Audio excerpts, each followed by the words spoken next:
I'm really happy to welcome back to the podcast Andy Ngo. Andy Ngo doesn't need a lot of introduction. He's known for his reporting on Antifa. He's editor-at-large at the Post-Millennial. He's written for a bunch of other publications, the New York Post and Newsweek. His book, Unmasked: Inside Antifa's Radical Plan to Destroy Democracy, a New York Times bestseller. Welcome, Andy. Great to see you. Debbie and I were thrilled to see you just, a few weeks ago, I guess it was, at David Horowitz's Restoration Weekend in Florida. You received an award for your bravery, and you gave a short speech in which you talked a little bit about what motivates you to do the kind of, dangerous work that you do. And you talked a little bit about your family. I thought it'd be very nice for you to share some of that with our audience, to understand where Andy Ngo is sort of coming from. Well, first, thank you so much for inviting me on, Dinesh.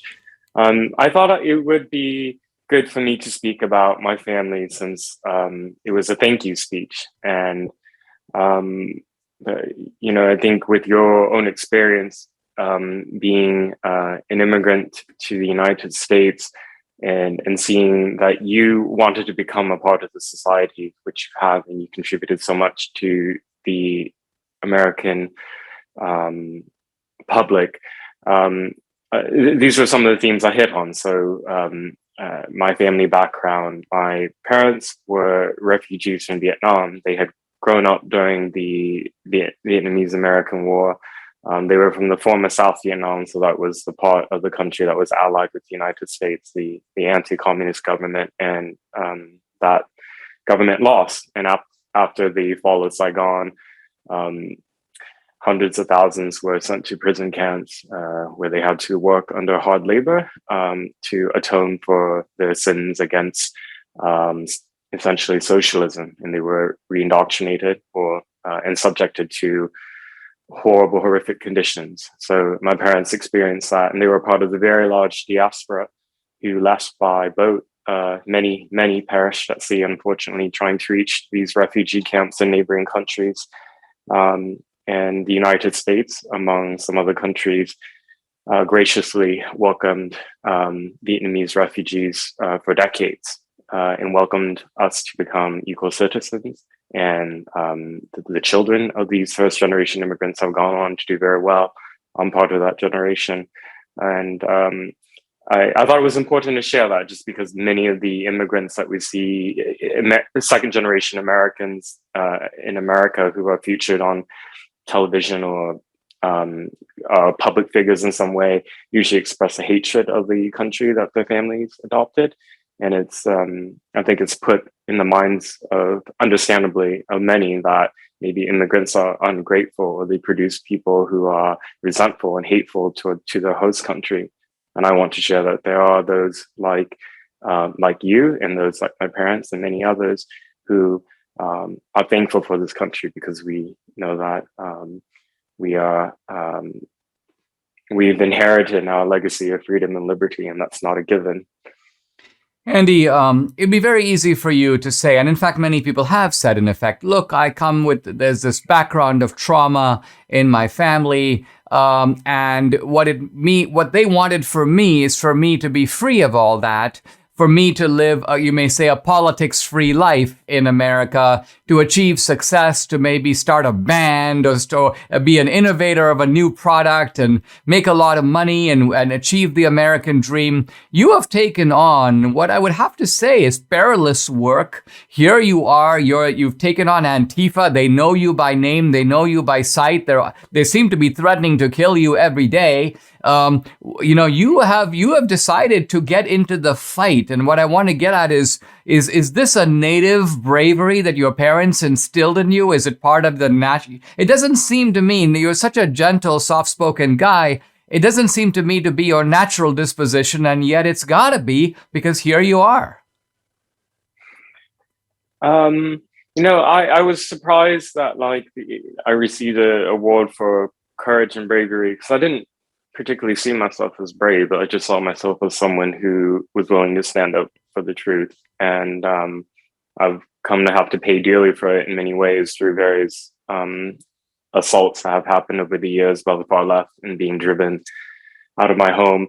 Um, I uh, I think the context from my family's background makes me recognize the how I guess like the stability of society can really be like it's just it, your whole life can be overturned upside down. I don't think, for example, my mother had ambition. She was a teenager during the fall of Saigon.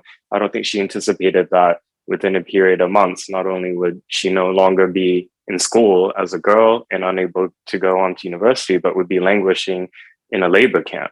And so there's just so much prosperity in liberal Western societies that I feel like young people, my peers who have no memory and experience of war, the Second World War, all these other wars in America have been involved in distant lands and far away long ago, that they just assume that how they're experiencing life now is how it is for everybody else around the world, and that the goal then is to just go for rapid progression, revolution, and change without thinking about what are the consequences potentially of that, and what legacy are you potentially throwing away by essentially carrying out a cultural revolution, which I think America is experiencing right now. I mean, part of what you're saying, Andy, is that civilization is a fragile plant. Your family experienced it, you've experienced it personally, and part of, I think, are you suggesting that what Antifa represents in America is a civilizational breakdown? Because not only do you have the thugs on the street, but they appear to have influential supporters in the media, maybe in the political system, that sustain this kind of thuggery, if I can call it that. Yeah, I think probably the most disturbing thing for me out of my years now covering Antifa is that what I thought were really embedded liberal democratic values in the American public are actually, it's kind of a tin pot. I think we saw firsthand last year how people are willing to not just sacrifice their own liberties and rights, but actually embrace it under under the guise of COVID regulations. But when it comes to this left wing move towards embracing leftist political violence, I mean, that should chill all of us. And the Antifa in America, in many ways, their violence is subsidized by taxpayers, in that many of them are living off of public assistance, and they literally riot and create havoc as a full-time career, if you will. That's what we were witnessing in Portland and various other cities last year. And no politicians and no leaders locally have really brought up like how they've enabled this violence to go on. And in fact, I think they seem to have used the far left violence as almost controlled opposition. I'm still now, when I'm hearing the stories of how the federal officers last year who were mobilized to Portland to protect the U.S. federal courthouse because rioters came with explosives and projectile weapons night after night for an entire month. And all the officers were hospitalized for injuries. They suffered vision issues because the rioters brought like dozens and dozens of lasers to shine in the eyes of the targets. At that time, the local and state officials in the state of Oregon actually were on the side of the rioters and demonized the federal officers and called them Trump's Gestapo, Trump's secret police. It feels like American society has been turned upside down. And I know, 2021 was reprieved compared to the political violence of the year before. But all of the conditions that allowed those riots to happen last year involving BLM, Antifa, and other extremists on the left, those conditions are still there. And the next time that we have another George Floyd viral moment, you're going to see the type of violence break out again, and the mainstream left will be completely unable to respond and unwilling to respond. Let's take a pause, Andy. When we come back, let's probe this Antifa issue a little bit more. We'll be right back with Andy No.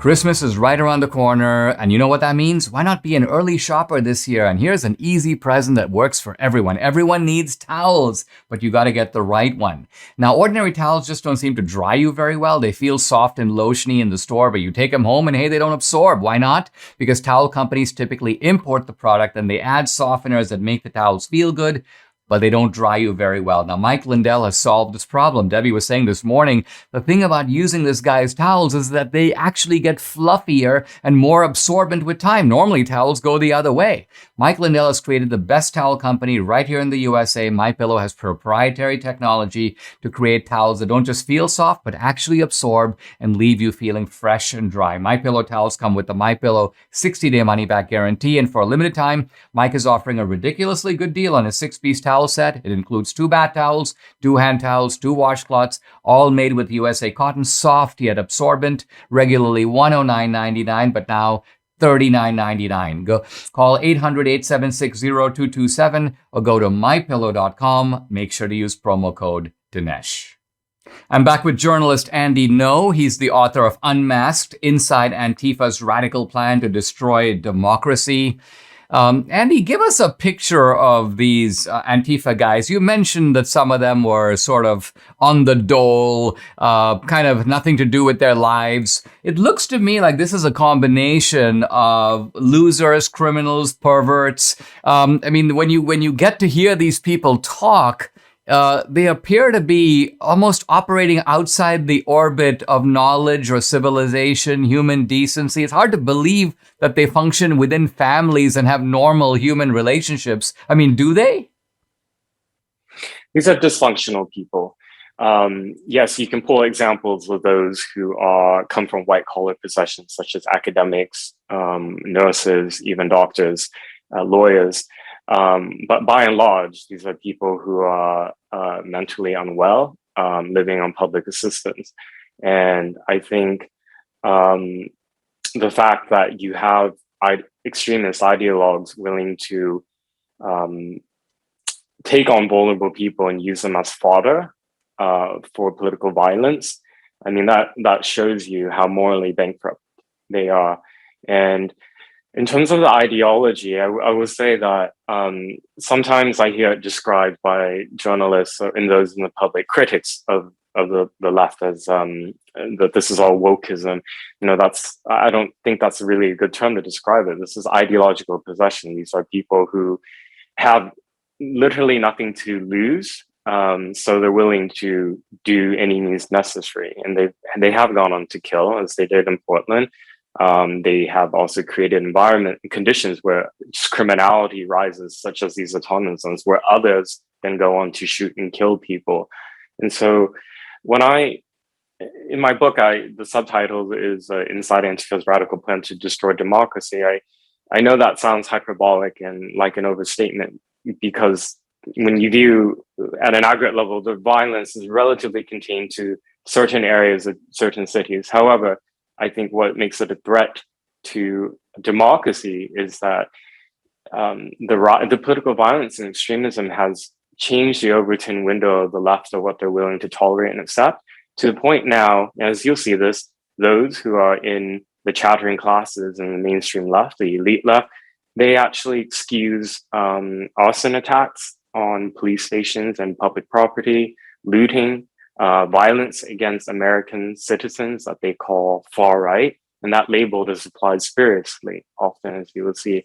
So normalizing this acceptance of political violence, that's how you break down civilization, break down society. I mean, Andy, we seem to have seen a glimpse of this in the Rittenhouse trial. This was the beauty of having that on video, because the prosecutor, Binger, was literally saying things like, what, these guys were just rioting. They were just looting. They were just burning things. And you got the sense that for a prosecutor, the official charged in enforcing the law, you have a guy who took a very kind of lax view of what Rosenbaum and Grosskreutz and the other guy, Huber, were doing. It appeared like part of what he was trying to do is camouflage what Antifa was really all about and seek to demonize only Kyle Rittenhouse. Yes, and not only that day in and day out, during, before, and after the trial, people on the left were signaling their willingness to engage in violence if the trial didn't go the way they wanted. And so you saw in the state that they had to mobilize the National Guard in anticipation of mass political violence.